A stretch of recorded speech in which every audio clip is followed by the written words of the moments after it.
അകത്തേക്ക് കയറി വരുന്ന രുദ്രയെയും വൈഷുവിനെയും അമ്പരന്ന് നോക്കിക്കൊണ്ട് വിജയലക്ഷ്മി പറഞ്ഞു, അല്ല, നിങ്ങൾ ഇവിടുന്ന് പോയി അരമണിക്കൂർ കഴിഞ്ഞതല്ലേ ഉള്ളൂ, അപ്പോഴേക്കും തിരികെ വന്നു. വൈകുന്നേരം വരുന്നല്ലേ പറഞ്ഞേ, ബാക്കിയുള്ളവരൊക്കെ എന്തിയേ? വിജയലക്ഷ്മി അവരുടെ പിന്നിലേക്ക് നോക്കിക്കൊണ്ട് ചോദിച്ചു. അവരൊന്നും വന്നില്ല, ഞങ്ങൾ മാത്രമാ വന്നേ, വൈഷു പറഞ്ഞു. എന്താ നീ പോയെടുത്ത് എന്തേലും കുരുത്തക്കേട് കാണിച്ചോ? അതാണോ മോളെയും കൊണ്ടിങ്ങ് പോരാൻ കാരണം? ഞാനല്ല, അമ്മയുടെ പുന്നാര മോനില്ലേ എൻ്റെ ബദ്രിയേട്ടൻ, ആള് കാരണം നല്ലൊരു ബർത്ത്ഡേ പാർട്ടി കുളമായി. ബദ്രിയോ? അവൻ എന്തു ചെയ്യുന്ന നീ പറയുന്നേ വൈഷു? അല്ല, നിങ്ങൾ പോയെടുത്ത് അവനെങ്ങനെ വന്നു? എനിക്കൊന്നും മനസ്സിലാവുന്നില്ല. ഏട്ടൻ എങ്ങനെ അവിടെ വന്നൊന്നും അറിയില്ല. അവിടെ വന്ന് ഞങ്ങളെയും കൊണ്ട് ഏട്ടനിങ്ങ് പോന്നു. മനുഷ്യന് മനസ്സിലാവുന്ന പോലെ പറഞ്ഞൂടെ വൈഷു നിനക്ക്? വൈഷു പിന്നെ അവിടെ നടന്നതെല്ലാം വിജയലക്ഷ്മിയോട് പറഞ്ഞു. എന്നിട്ട് അവനെവിടെ? ഏട്ടനിവിടെ കൊണ്ടാക്കിയിട്ട് എന്തോ അത്യാവശ്യമുണ്ടെന്ന് പറഞ്ഞ് അപ്പോൾ തന്നെ പോയി. ഈ ചെക്കൻ്റെ ഒരു കാര്യം. അത്രയും പറഞ്ഞ് വിജയലക്ഷ്മി രുദ്രയുടെ അടുത്തേക്ക് വന്നു നിന്നു. മോൾക്ക് വിഷമായി കാണുമല്ലേ? നല്ലൊരു ദിവസമായിട്ട് അവർക്കൊപ്പം ഒന്ന് സന്തോഷത്തോടെ ഇരിക്കാൻ പോലും കഴിയാത്തതിൽ. ഏയ്, എനിക്ക് വിഷമൊന്നുമില്ല. അല്ലെങ്കിൽ എനിക്കിതിലൊന്നും വലിയ താല്പര്യമില്ല. പിന്നെ അവരെ വിഷമിപ്പിക്കേണ്ടെന്ന് കരുതിയാണ് കൂടെ പോയത്, എല്ലാത്തിനും നിന്നു കൊടുത്തതും. അവിടെ നിൽക്കുമ്പോഴും എത്രയും വേഗം എല്ലാം കഴിഞ്ഞ് വീട്ടിൽ വരാൻ പറ്റിയെങ്കിൽ എന്ന് ആഗ്രഹിച്ചത്. എൻ്റെ മനസ്സറിഞ്ഞ് ദൈവം എത്തിച്ചത് അദ്ദേഹത്തെ അവിടെ. അതുകൊണ്ട് തിരികെ വീട്ടിൽ തന്നെ വരാൻ പറ്റിയില്ലേ?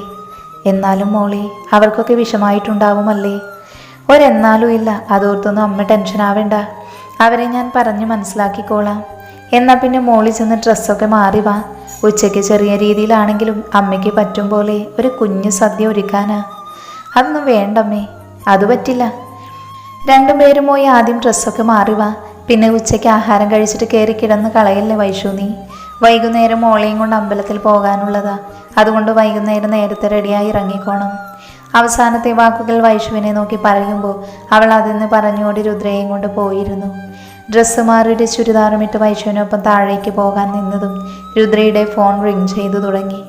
വൈഷുവിനോട് താഴേക്ക് പൊയ്ക്കോളാൻ പറഞ്ഞ ശേഷം രുദ്ര വന്ന് ഫോൺ കയ്യിലെടുത്തു. ഡിസ്പ്ലേയിൽ തെളിഞ്ഞ ഭവാനി മാമി എന്ന നമ്പർ കണ്ടതും അവൾ ചിരിയോടെ ഫോൺ ചെവിയിലേക്ക് ചേർത്ത് വെച്ചു. അപ്പോഴും മറുവശത്തു നിന്നും അനക്കമൊന്നുമില്ലെന്ന് കണ്ടതും രുദ്ര തന്നെ ചോദിച്ചു, മാമിക്കിപ്പോഴും എന്നോട് പിണക്കമാണോ? ഞാൻ പിണങ്ങിയാൽ തന്നെ നിനക്കെന്താ? ഇപ്പം എന്നെക്കാളും വേണ്ടപ്പെട്ടവർ നിനക്ക് അവിടെയായല്ലോ. അതുകൊണ്ട് ഇനി ഈ മാമിയെ ഓർത്തൊന്നും വരില്ല. ഞാൻ എൻ്റെ കുശുംബിയ മാമിയെ മറക്കുമെന്ന് തോന്നുന്നുണ്ടോ? അധികം നീ സോപ്പിടണ്ട. എൻ്റെ മോളുടെ കല്യാണം കഴിഞ്ഞതുള്ള വാർത്ത നീ പറഞ്ഞാണോ അതോ മറ്റാരെങ്കിലും പറഞ്ഞാണോ ഈ മാമി അറിയേണ്ടത്? എൻ്റെ മാമി, ആ വിവാഹം നടക്കാനിടയായത് എങ്ങനെയെന്ന് ഋഷിയും അപ്പവും പറഞ്ഞതല്ലേ മാമിയോട്. ഞാൻ പറയാതിരുന്നത് മാമിക്ക് വിഷമം വല്ലതുമായാലോ എന്ന് കരുതിയിട്ടാ. സാവകാശം പതുക്കെ മാമിയെല്ലാം അറിയിക്കാമെന്ന് കരുതി. ഇതുപോലെ വേറെയും എന്തേലും മറയ്ക്കുന്നുണ്ടോ നീ മാമിയോട്? മാമി എന്താ അങ്ങനെ ചോദിച്ചത്? എനിക്കങ്ങനെ തോന്നി. കാരണം ഈ വിവാഹം നടന്നതേ മോൾക്കറിയാതെ ഒരാൾക്കൊപ്പം ആയിരുന്നില്ലേ?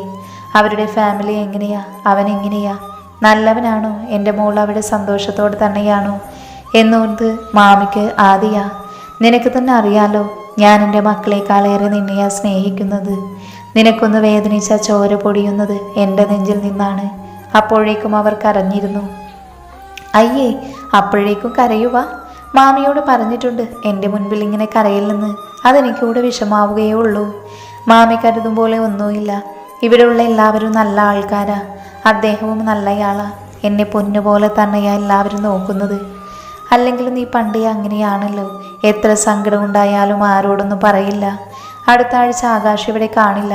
കൂട്ടുകാർക്കൊപ്പം എങ്ങോട്ടോ പോകുവാണെന്ന് മാത്രം പറഞ്ഞ് 2 ദിവസം കഴിയും വരാനെന്ന്.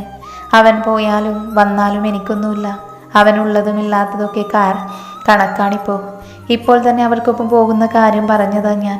ഒരു 10,000 രൂപ കൊടുക്കാൻ വേണ്ടിയിട്ടാ. വന്ന് അവനെ നോക്കാൻ ജോലിക്ക് പോകേണ്ട ഗതിയായി എനിക്ക്. ഒരുത്തി ഉള്ളത് കെട്ടിച്ചു വിട്ടു. ജോലിയും 10 പുത്രൻ കിട്ടിയപ്പോൾ അമ്മയെ വേണ്ട. ആകാശമില്ലാത്ത കൊണ്ട് പൊടിയനിയെയും കൊണ്ട് 2 ദിവസം വന്ന് ഇവിടെ നിൽക്കാൻ പറഞ്ഞപ്പോൾ പറയുക, അവിടുത്തെ അച്ഛനും അമ്മയ്ക്കും പൊടിമോനെ കാണാതൊരു ദിവസം പോലും പറ്റില്ലെന്ന്. സ്വന്തം മോളുടെ കുഞ്ഞിനെ പോലും കാണാൻ ഭാഗ്യമില്ലാത്ത അമ്മയായി പോയി ഞാൻ. എല്ലാം സഹിച്ചിപ്പോഴും ജീവിക്കുന്നത് നിനക്ക് വേണ്ടിയാ. നീ നന്നായിരിക്കുന്നത് കാണണം. അത് കണ്ടിട്ട് വേണം ഈ മാമിക്ക് കണ്ണടയ്ക്കാൻ. ആകാശ് പോകുന്ന അന്ന് തന്നെ ഗുരുവായൂർ അമ്പലത്തിലാണെന്ന് പറഞ്ഞ് ഞാനങ്ങ് വരുന്നുണ്ട് നിന്നെ കാണാൻ. ഇനി നിന്നെ കണ്ടാലേ മാമിയുടെ ചങ്കിലെ കല്ലിറങ്ങൂ.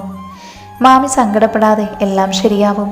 ആകാശേട്ടൻ്റെ ലൈഫിലൊരു പെൺകുട്ടി വരുമ്പോൾ മാറും, നോക്കിക്കോ. പിന്നെ മാമി യാത്ര പെട്ടെന്നൊന്നും പോകാൻ ഞാൻ വിടില്ല. എൻ്റെ 4 മക്കളെ നോക്കാനുള്ളതാ മാമി. പൊടിയന് കൊടുക്കാൻ പറ്റാത്ത സ്നേഹം എൻ്റെ മക്കൾക്ക് കൊടുത്താൽ ഞാൻ തടയില്ല. ഞാനെന്നല്ല, ആരും തടയില്ല മാമിയെ. അവൻ്റെ കാര്യം ഓർക്കുമ്പോൾ എനിക്കാദിയാ എവിടെ ചെന്ന് നിൽക്കുമെന്നറിയില്ല. ഇപ്പം കള്ളുകുടി മാത്രമല്ല, കഞ്ചാവുമുണ്ട്.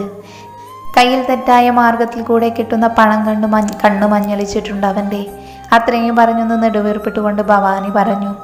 കല്യാണം കഴിഞ്ഞൊരു മാസം പോലും ആയില്ല, അപ്പോഴാ അവളുടെ 4 പിള്ളേര്. നീ സന്തോഷത്തോടെ ഇരിക്കുന്നില്ലേ? അത് തന്നെ ധാരാളം മാമിക്ക്. പിന്നെ ഞാൻ വരുന്നന്ന് ഋഷിമോനോട് ബസ് സ്റ്റോപ്പിൽ വന്ന് കൂട്ടാൻ പറയണമെന്നേ. അതൊക്കെ ഞാൻ പറഞ്ഞോളാം മാമി. മാമി ഇങ്ങോട്ട് വന്നാൽ മതി. മാമിയെ കാണണമെന്ന് ഞാനും ആഗ്രഹിക്കും. പിന്നെ എനിക്കവിടെ വരാൻ പറ്റില്ലല്ലോ. വന്നാലും അപ്പോഴേക്കും രുദ്രയുടെ കണ്ണുകൾ നിറഞ്ഞു. നല്ലൊരു ദിവസമായിട്ട് കരയാൻ നിൽക്കണ്ട കേട്ടല്ലോ. അത്രയും പറഞ്ഞ ശേഷം വിഷയം മാറ്റാൻ നിന്നോണം ഭവാനി പറഞ്ഞു. ഇന്നത്തെ ദിവസം രാവിലെ അമ്പലത്തിൽ പോയോ നീ? പോയിരുന്നു മാമി. ഋഷി, അപ്പു, അമ്മു, മഞ്ജു, പിന്നെ ഇവിടുത്തെ വൈഷമോളും ഉണ്ടായിരുന്നു. ഇന്നത്തെ ദിവസം നീ മറന്നാലും അപ്പുവും ഋഷിയും ഓർത്തങ്ങ് വരുമെന്ന് മാമിക്കറിയാമായിരുന്നു. പിന്നെ ഞാൻ രാവിലെ തന്നെ അമ്പലത്തിൽ പോയി നിന്റെ പേരിൽ വഴിപാടൊക്കെ നടത്തിയിട്ടാ വന്നേ. അത് മാമി പറഞ്ഞില്ലെങ്കിലും എനിക്കറിയാവുന്നതല്ലേ. എൻ്റെ എല്ലാ പിറന്നാളിനും മുടങ്ങാതെ തന്നെ ചെയ്യുന്നതല്ലേ മാമി. അതിനവരൊന്ന് ചിരിച്ചു. പിന്നെ കുറച്ചു നേരം കൂടി സംസാരിച്ചിരുന്നിട്ടാണ് രുദ്ര ഫോൺ വെച്ചത്. രുദ്ര ഫോൺ വെച്ച് താഴേക്ക് ചെല്ലുമ്പോൾ അടുക്കളയിൽ വിജയലക്ഷ്മിയെ സഹായിക്കാൻ വൈഷുവും സാവിത്രിയും ഉണ്ടായിരുന്നു. പിന്നെ രുദ്രയും അവർക്കൊപ്പം ചേർന്ന് ഉച്ചയ്ക്കുള്ള സദ്യവട്ടങ്ങൾ ഒരുക്കി. രുദ്രയ്ക്ക് വാങ്ങിയ ഡ്രസ്സൊക്കെയായി വിജിത്ത് വരുമ്പോൾ ടേബിളിലെല്ലാം നിരത്തി വയ്ക്കുമായിരുന്നു. വിജയലക്ഷ്മി, രുദ്രയും സാവിത്രിയും വൈഷുവും കൂടെ, പിന്നെ മുത്തശ്ശനും മുത്തശ്ശിയും എല്ലാവരും കൂടെ ഇരുന്നു. രുദ്രയുടെ പിറന്നാൾ സദ്യ കഴിക്കുമ്പോൾ ഇതെല്ലാം മുകളിൽ നിന്ന് നോക്കി നിന്ന കല്യാണിക്ക് ദേഷ്യം നിയന്ത്രിക്കാനായില്ല. അവർ ദേഷ്യത്തിൽ കൈമുറുക്കി ഇടിച്ചുകൊണ്ട് അകത്തേക്ക് പോയി. പ്രണവ് ഓഫീസിൽ വരുമ്പോൾ അവിടെ ഭദ്ര ഉണ്ടായിരുന്നു.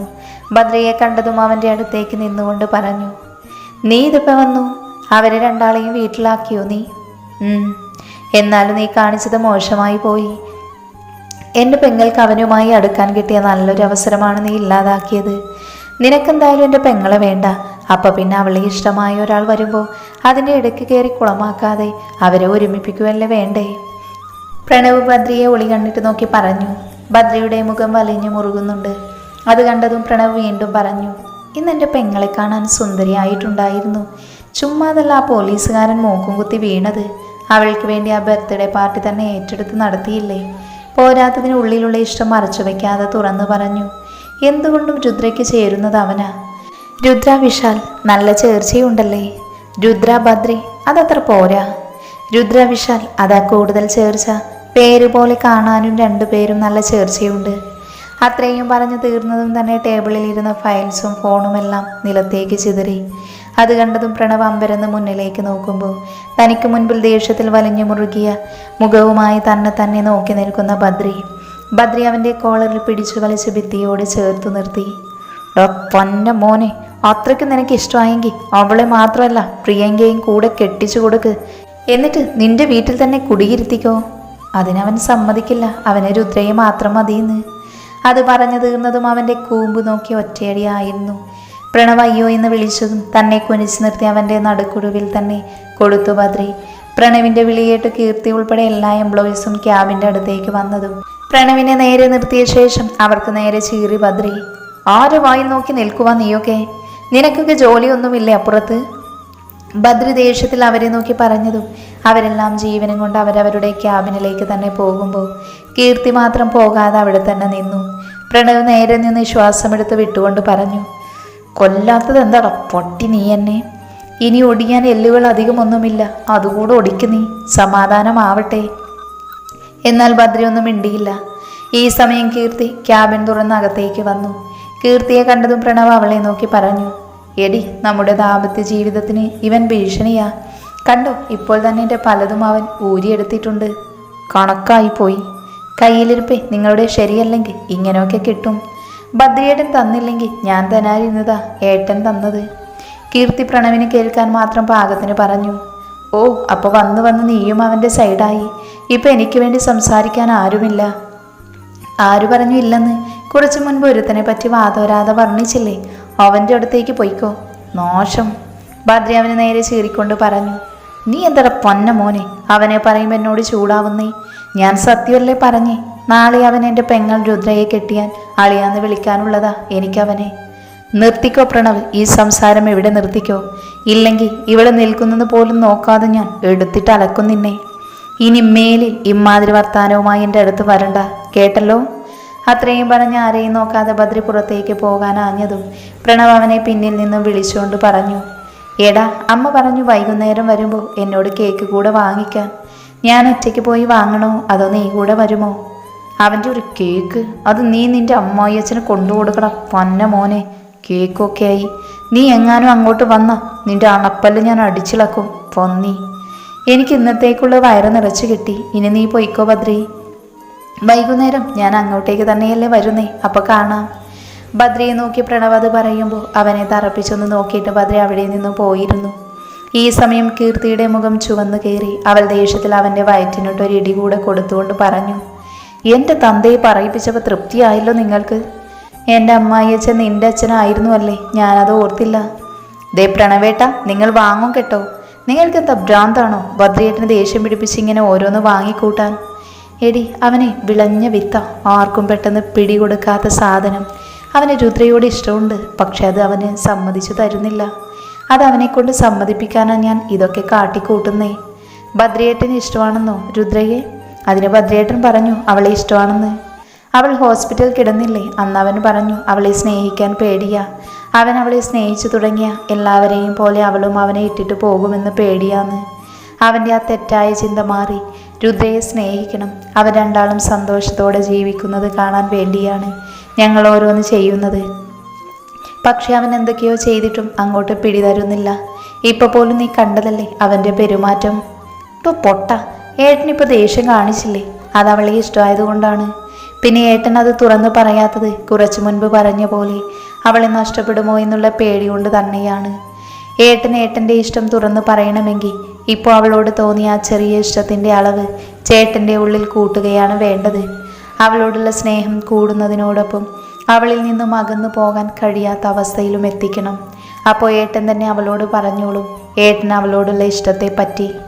നീ മുൻപ് ഇതിൻ്റെ വല്ല ക്ലാസ്സും എടുക്കാൻ പോയിട്ടുണ്ടോ? നല്ല എക്സ്പീരിയൻസ് ഉള്ളവരെ പോലെ പറയുന്നു. അതെ, വല്ലതും പറഞ്ഞു തരുമ്പോൾ ഇമ്മാതിരി ഓരോന്ന് പറയുന്നതാ എനിക്കിഷ്ടമാവാത്തേ. പിന്നെ എൻ്റെ എക്സ്പീരിയൻസ് ആണല്ലോ എൻ്റെ മുൻപിൽ നിന്നിങ്ങനെ നിൽക്കുന്നത്. എന്താ മറന്നു പോയോ?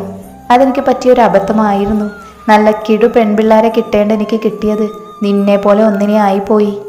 എന്നാൽ വേറെ പെൺപിള്ളാരെ നോക്കാൻ തോന്നുന്നെങ്കിൽ പോയി നോക്കടോ, ഇനിയും വൈകിട്ടില്ല. ഇനി കീർത്തിന്ന് വിളിച്ച് വരണമെന്നില്ല. അത്രയും പറഞ്ഞ് അവൻ്റെ തലക്കിട്ട് കൊടുത്തിട്ട് അവൾ ദേഷ്യത്തിൽ പുറത്തേക്ക് പോയിരുന്നു. ഞാനെന്താ ചെണ്ട വല്ലതുമാണോ? എല്ലാം വന്ന് ഇന്ന് എൻ്റെ നെഞ്ചത്തോട്ടാണല്ലോ കൊട്ടിയിട്ട് പോകുന്നത്. സമയം ശരിയല്ലെൻ്റെ, നല്ലൊരു ജോത്സ്യനെ കണ്ട് സമയം നോക്കേണ്ടതുണ്ട്.